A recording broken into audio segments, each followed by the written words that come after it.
और अब बात कर रहे हैं अंजू की। अंजू अब भारत नहीं लौटेगी, ये कंफर्म हो चुका है क्योंकि पाकिस्तानी सरकार ने उसका वीजा 1 साल के लिए बढ़ा दिया है। पाकिस्तान से उसके पति नसरुल्लाह ने यह बात सबको बताई है।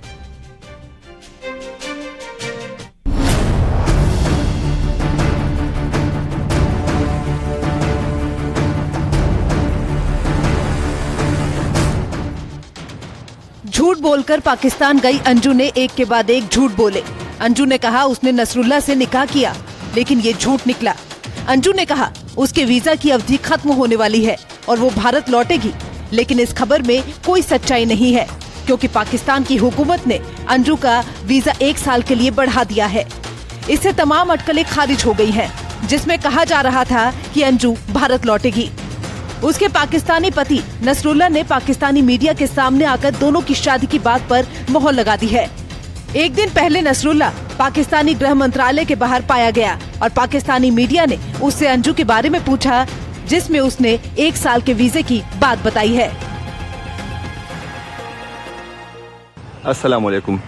ये जगह आप देख रहे हैं, ये मिनिस्ट्री ऑफ इंटीरियर है, सामने वो बोर्ड लगा हुआ है और इस वक्त मेरे साथ मौजूद है नसरुल्लाह साहब। अस्सलाम वालेकुम नसरुल्लाह। वालेकुम सलाम। नसरुल्लाह भाई, आप मुझे ये बता दें यहाँ पे आप क्या करने आए थे? यहाँ पे मैं वो वीज़ा एक्सटेंशन लेने के लिए आया हूँ। आपकी मिसेस के लिए? जी जी ठीक। तो उन्होंने जो रिक्वायरमेंट्स मांगे थे वो मैंने पूरी कर दी अभी और इंशाल्लाह 1 ईयर का वीज़ा मिल गया है। माशाल्लाह, कंग्रेचुलेशन। Ji thank you. हालांकि इसके पीछे पाकिस्तान की चाल से भी इनकार नहीं किया जा सकता। पाकिस्तानी खुफिया एजेंसी ISI की साजिश भी इसके पीछे हो सकती है। भारत में उसके पहले पति अरविंद ने भी इसी तरफ इशारा किया है।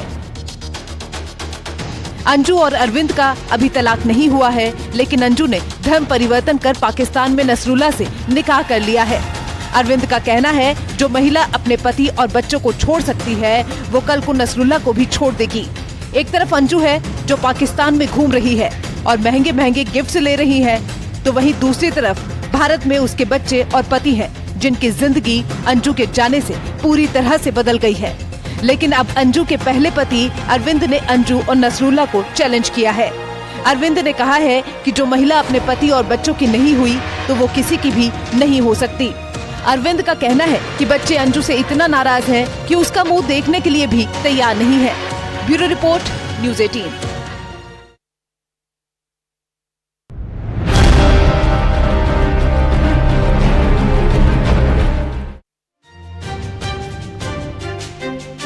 ज्यादा पानी पीना खतरनाक हो सकता है और इससे जान भी जा सकती है। अगर आपको यकीन ना हो रहा तो आप इस रिपोर्ट को देखिए कि आखिर ऐसा कैसे संभव है कि ज्यादा पानी पीना आपके लिए खतरनाक हो सकता है।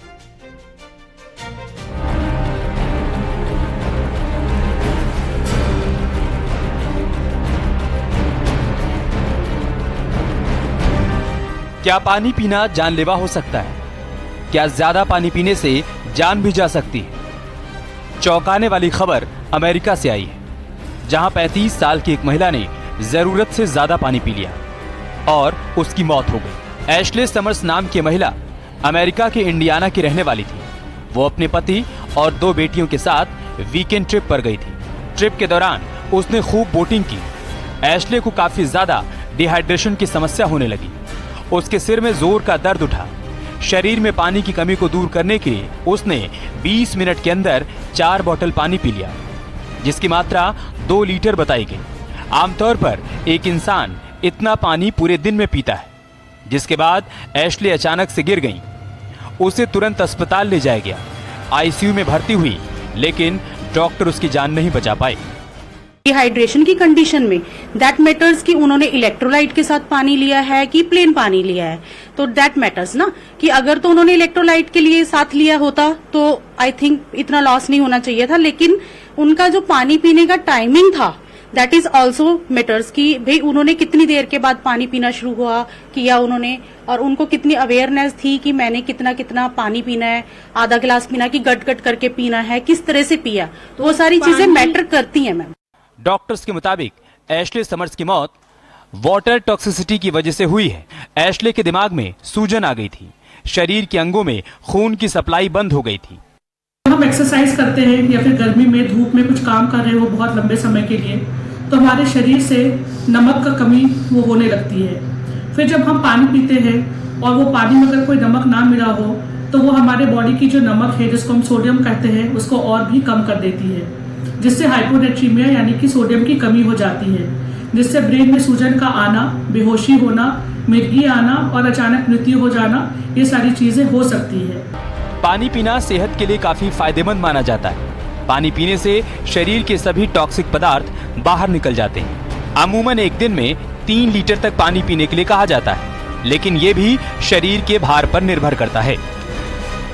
कभी भी हम वर्कआउट करते हैं या फिर बहुत गर्मी में काम कर रहे हो तो हमारा पानी का इंटेक जो है वो 500 ml से 1 लीटर से ज्यादा नहीं होना चाहिए, और वो पानी सादा पानी ना होकर उसमें कुछ न कुछ नमक की मात्रा होनी चाहिए। या तो आप ORS ले लीजिए, या आप ग्लूकोज का वाटर ले लीजिए, या आप कोकोनट वाटर लीजिए।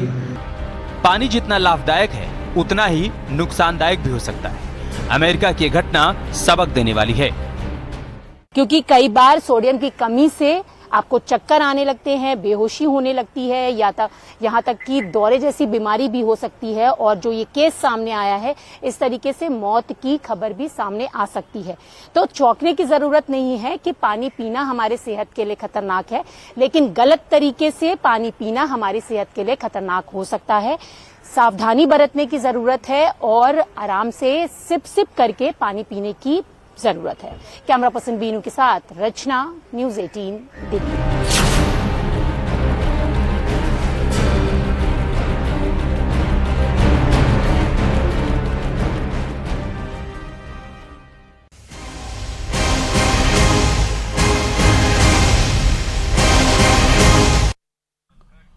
और अब बात करते हैं रीलबाजों की। आपने तमाम तस्वीरें देखी होंगी, तमाम ऐसे वीडियो देखे होंगे जिनमें रील के लिए युवा जान की बाजी लगाते नजर आए।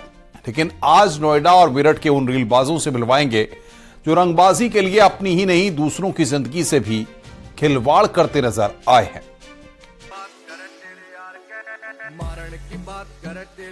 रीलबाजी और रंगबाजी की ये तस्वीरें नोएडा एक्सप्रेसवे की है। वीडियो वायरल होने के बाद पुलिस अब एक्शन में है। नोएडा पुलिस ने रीलबाजों पर कार्रवाई करते हुए 3 गाड़ियों को सीज कर दिया है, जबकि रीलबाजी करने वालों को दोबारा ऐसा न करने की वार्निंग दी गई है कि तस्वीरें सामने आई हों।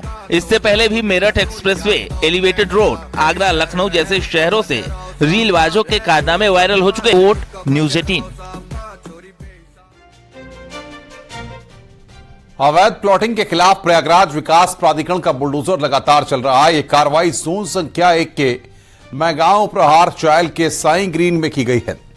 साई ग्रीन में 300 बीघे में अवैध प्लॉटिंग की गई थी, जिस पर पीडीए ने यहां पर कार्रवाई की है। वो तस्वीरें इस वक्त हम आपको दिखा रहे हैं। पीडीए की कार्रवाई की अवैध प्लॉटिंग पर बुलडोजर का एक्शन यहां पर पीडीए के द्वारा किया गया।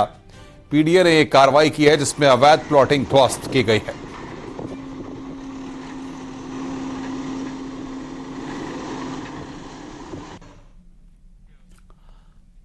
हरदोई से खबर है, लापता बच्चे को पुलिस ने बरामद कर लिया है। बाजार से गायब हुआ था 5 साल का देवांश। कुछ ही घंटों में पुलिस ने बच्चे को बरामद कर लिया है। बच्चे को बरामद कर परिजनों को सौंपा गया है। हरदोई के पाली बाजार का यह पूरा मामला है। बाजार से 5 साल का देवांश गायब हुआ था। लापता बच्चे को पुलिस ने बरामद कर लिया है।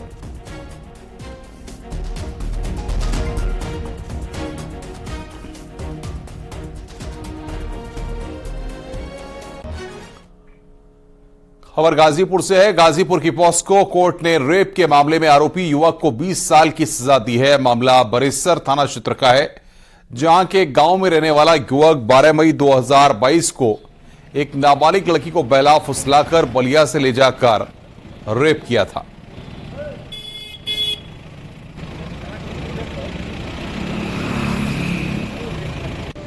रात्रि में एक मनोज बिंद नाम का व्यक्ति था, उसके घर में सारे लोग बारात में गए थे।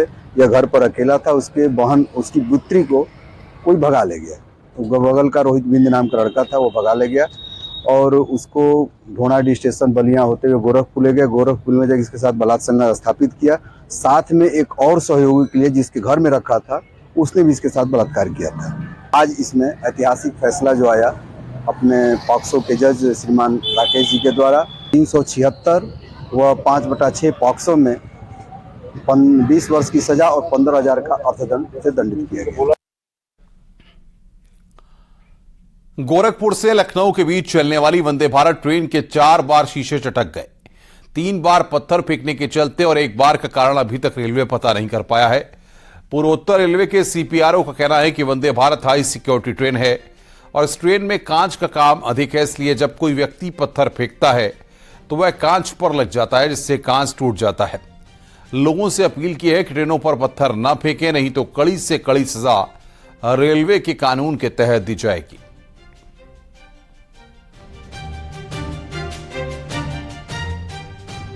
वंदे भारत एक्सप्रेस ट्रेन पूरी तरह से सिक्योर्ड है। यात्रियों के लिए उत्कृष्ट सुविधाएं तो वहीं हैं, सुरक्षा के भी मानक का इंतजाम है। इसमें सीसीटीवी कैमरे से लैस है ये ट्रेन, तो अगर कोई भी इस पे पत्थर फेंकता हुआ पाया जाता है तो रिकॉर्ड हो जाता है। जो अभी रिसेंटली हम लोगों ने गोरखपुर के पास जब एक शीशा इसका क्रैक हुआ था, तो सीसीटीवी जो उसमें लगे हुए कैमरे उसके माध्यम से हम लोगों ने एक जो अभियुक्त था जिसने पत्थर फेंका था उसको गिरफ्तार किया है। इसके पहले अयोध्या के पास जब घटना हुई थी वहां पर भी जिसने पत्थर फेंका था उसको भी इसमें लगे कैमरे की मदद से अरेस्ट किया गया था। असम में पतंजलि ने किसानों के लिए एक बड़े अभियान की शुरुआत की है। स्वामी रामदेव और असम के मुख्यमंत्री हेमंत बिस्व शर्मा ने पाम ट्री पौधारोपण के अभियान का आगाज किया। पतंजलि फूड लिमिटेड ने तिनसुकिया में इस अभियान को शुरू किया है। इसका मकसद किसानों को आत्मनिर्भर बनाने और आर्थिक रूप से मजबूत करना है। साथ ही इस अभियान की मदद से भारत की खाद्य तेलों में आत्मनिर्भरता का मिशन भी तेज होगा।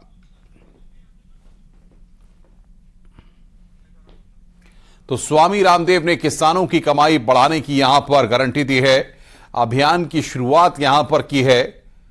खाद्य तेलों में आत्मनिर्भरता का यह पूरा मिशन है और इसी दिशा में तिनसुकिया असम में पतंजलि का अभियान किसानों के लिए शुरू किया गया है।